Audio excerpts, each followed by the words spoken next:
Good afternoon.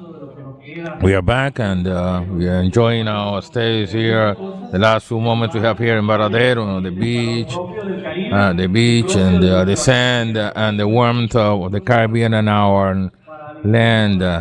So I'm just breaking away a little bit from protocol. Let us proceed with our session on the digital transformation in Cuba. We'll continue to hear more experiences. We will now listen to companies and institutions and the governments. Let me introduce the third panel, companies in digital transformation. Ernesto Vallín Martínez, General Director of IT from the Ministry of Communications. Ernesto will be our moderator. Also with us, Dennis Meriño Menadier, President of Z17. Mr. Abduly Díaz García, General Manager, SOFTEL. And Mr. Yudivian Almeida, Cruz, Professor and Researcher, University of Havana. From their perspectives, they will show you the Cuban companies transitioning to a more solid digital future. Good afternoon. This time of the day is always very cozy, but this is a topic of great interest to everyone because our area sees the implementation of all of the policies and the satisfaction of all of the public needs. Since the 1960s, Cuba began to build the capacities in the form of new engineers, to solve problems. And in the 21st century, there was an interesting phenomenon in Cuba. A specific university was set up here to teach IT, and that is the University of Information Technology. And this university has formed engineers who have helped Cuba transition to a digital society. A number of solutions are being produced from there. And so we wanted to show you some of the examples from the IT university in Cuba.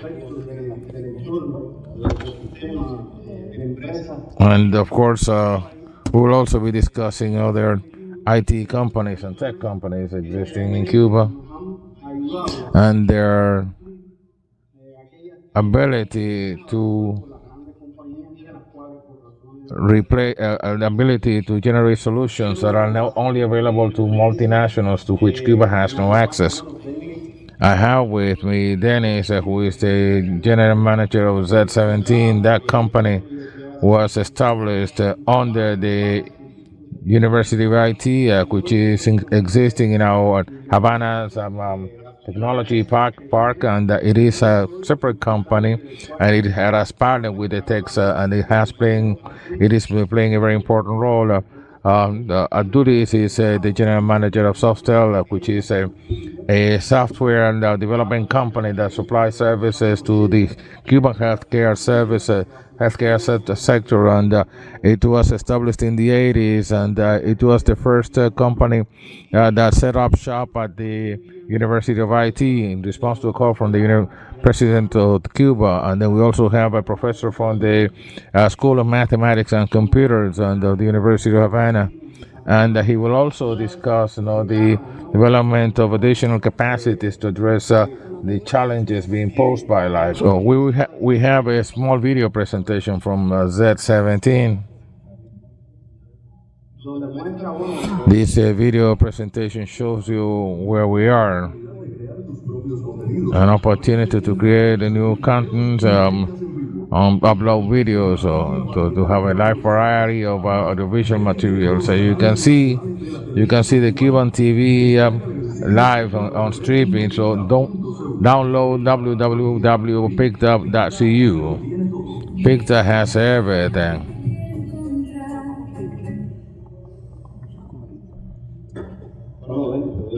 Dennis, That's it. You have a photograph of the team that that generated this presentation. Good afternoon, everyone, and thank you for the invitation to be in attendance of this panel.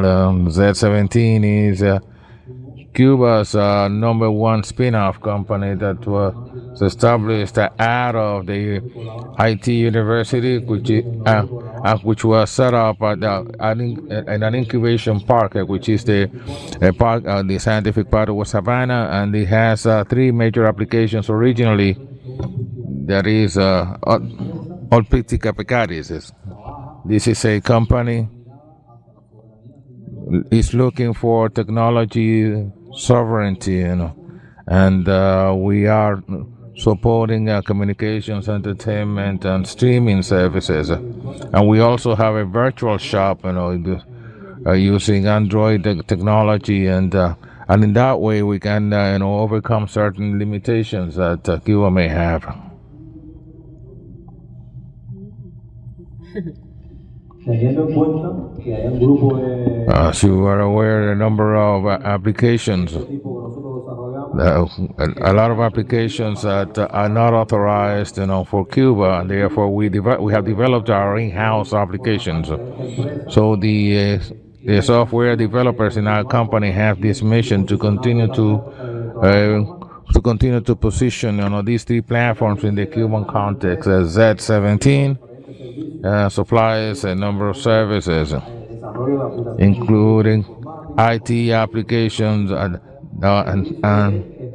streaming services, video streaming. For example, this event is being broadcast live, thanks to our team that is present here. We also generate audiovisual content, and we also market comprehensive technology solutions, which may include hardware.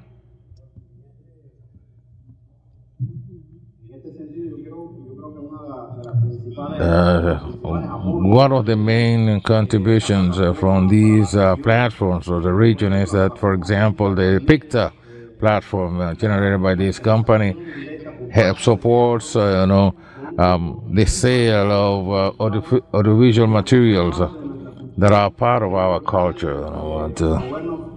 It is important that we go beyond the existing colonizing patterns in the internet, so that we can transmit and convey our values to. So we have this capacity, to give a space to other companies existing in our region. PICTA is a platform that already has close to 1 million Cuban users. In fact, even users from outside Cuba can also access this platform by relying on email, and in the case of Cuba, just use a cell phone number. We have a number of contents, educational, social, medical, and entertainment, and sport, and we also have we also promote live video streaming, and we also supply news on different sectors of society. We also, our business model helps pay the content generators that nurture this platform. We also transmit radio and TV programs live, and so PICTA has been expanding, and we have established partnerships with major content developers in our country, including RTV Comercial, the Cuban broadcasting service, and a number of other projects have been implemented with artists and audiovisual producers that are uploading their productions, in PICTA. So we are looking forward to significant growth, and we have been entering into different innovative ways to transmit Cuban and foreign content that can be enjoyed from this platform, of course. And you can subscribe to it in different forms and the platform has all their benefits, and under its subscription plans. The platform also brings on board Cuban artists and radio producers that are promoting Cuban art in the world. Now, how can we position the Caribbean region, through in Picta? We can do that by uploading your information. You can come to us, and it is possible. Therefore, and together we can grow, with our Picta platform, as we promote, our region's cultural content, and we have this opportunity now with our platform and our partnership with the Texas, so that we can reach out to the Cuban market and broadcast the Cuban culture, and so we have the creators who can market their products here. And I'm referring not only to engineers, but also we also have producers of leisure content that can also join this platform. And another sector that is has been flagship sector in Cuba is healthcare, and we have major challenges there, but we are addressing these challenges there. Before we started this conversation, we were talking about this, and Abduly perhaps can how SOFTEL, his company, has grown, and its services available to Cuba and the region. Good afternoon, and thank you for the invitation. SOFTEL has been in operation for 39 years. It has several lines of R&D, that is digital signatures and business management. But for the last 39 years, we have been working with the Cuban healthcare sector. That has been our primary corporate object. That is, partnership with the healthcare sector, and more than 100 Cuban healthcare organizations are operating, IT systems that have either partially or fully automated the healthcare services thanks to us. And we are also promoting the digital transformation with the Ministry of Communications as well. We are working on designing a system of information for healthcare, and its scope is more, in the policy, since there are several institutions and several information technology tools for healthcare. There's need for interoperability, for better healthcare governance, better care. I am referring in particular to the care. So we have a project here.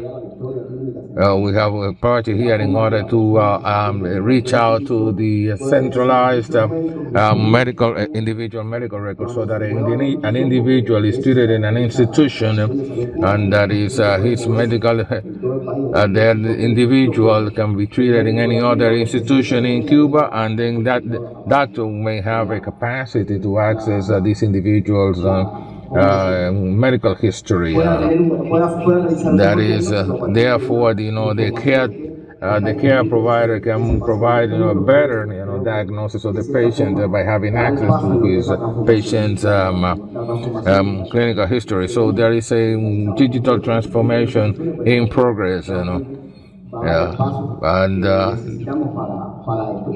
our next step is to take this nationwide, and we are also working on a number of policies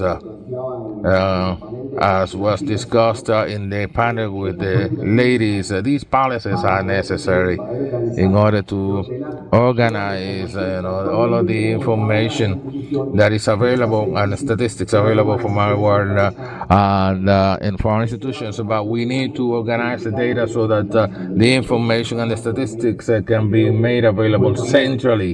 And this is the project we have embarked upon now. Another project that may have a strong impact in the short term is electromedicine. You see, electromedicine project.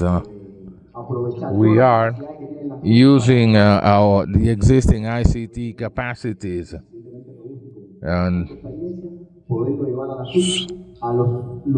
so that services can be made available to specialists who may be in a distant province, may have an opportunity to consult with a specialist from another province in Cuba, or even consult with doctors outside Cuba.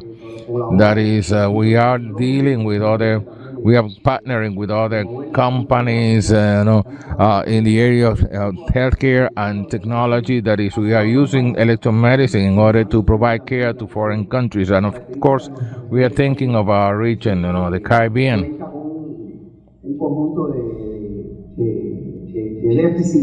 The Caribbean has a shortage of specialists in specific areas, and Cuba has developed, manpower in some areas.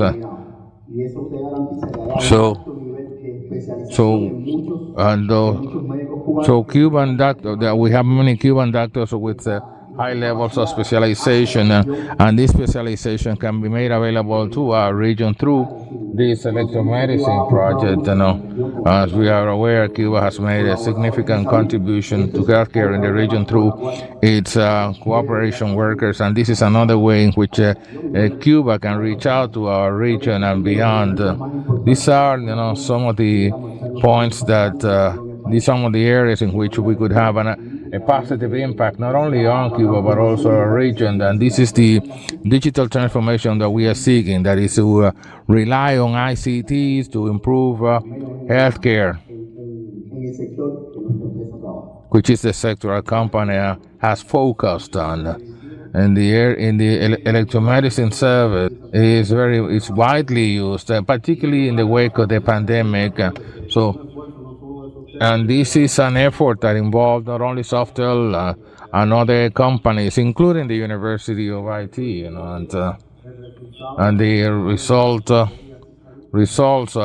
these projects have been presented in a number of healthcare trade shows, and we are ready to support our region in this respect, just like these solutions that have been designed for our healthcare services. Most of the applications used in e-government are developed by national entities, and this is a testament to the level of training that has been attained over the years of the Cuban Revolution. And in this new context in which we have a new challenge coming from AI, we are also relying on the prestigious professionals who are internationally reputed, and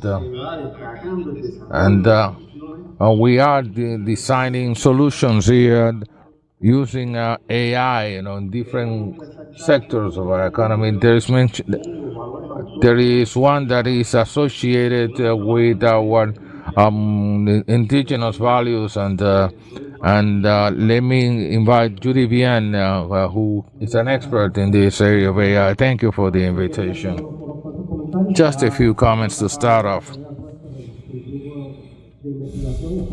And we had some of our R&D team members here who had discussed a little bit about this. And there is the AI, will definitely change the way we do things. Just to give you an idea, it is estimated that 50% of the interactions of the children will occur with AI. So there's a cultural battle that is being waged. It's a battle for the cultural colonization. So our project is technologically based, but it is also a tool against cultural colonization. It is a tool to promote our culture. When we think of the languages and models that underlie, the different applications, we have a model. It's not just a matter of using our mother tongue, because the way in which we use the mother tongue also codifies concepts and cultural expressions. We're also coding identities. And this is being trained with in contexts which are not ours. So we are coding expressions and linguistic forms that are not our own. If we are not involved in this directly, then we are being faced with cultural colonization. So this is the idea behind our project called Cecilia. That is, we can have a tool, an in-house tool that can be used to transition to digital transformation and defend the Cuban identity, and this is our AI group. So first time when we heard about AI in Latin America, reference was made to the University of Havana, and we have Mr. García with us, who's the father of AI in Cuba. He wrote the first article on AI in Cuba, and he's close to 90 years of age, but he's still, teaching, and so Cecilia is a Cuban language model in which we are using Cuban texts, and in this way we are building a language model which is small and modest, but it is a country project. I have just come back from a meeting in which we were imparting lectures on AI, and one another feature of this project is that it is not a project from the academia. It is a project that also arises from the industry, and the AI models have different phases. And there is in which a second phase is in which that the model learns how to summarize and interact, and we cannot do that ourselves on our own because we don't know how people speak in Santiago and Guantanamo and Camagüey. But our idea is that for the first time we are trying to collectively build a project through collective participation of all of the actors in society, from the individual to the institutions. And we are just not only teaching how to use these models. Another interesting point is how this language model was originally designed. It started with the leadership from the University of Havana, but Cuban private companies were involved. We also had international cooperation that gave us infrastructure to prepare this model, but the University of Havana supplied Cuban professionals. So how can we use all of these synergies? That is by relying on Cuban graduates, some of which are not even in Cuba, who can make a contribution to the Cuban society.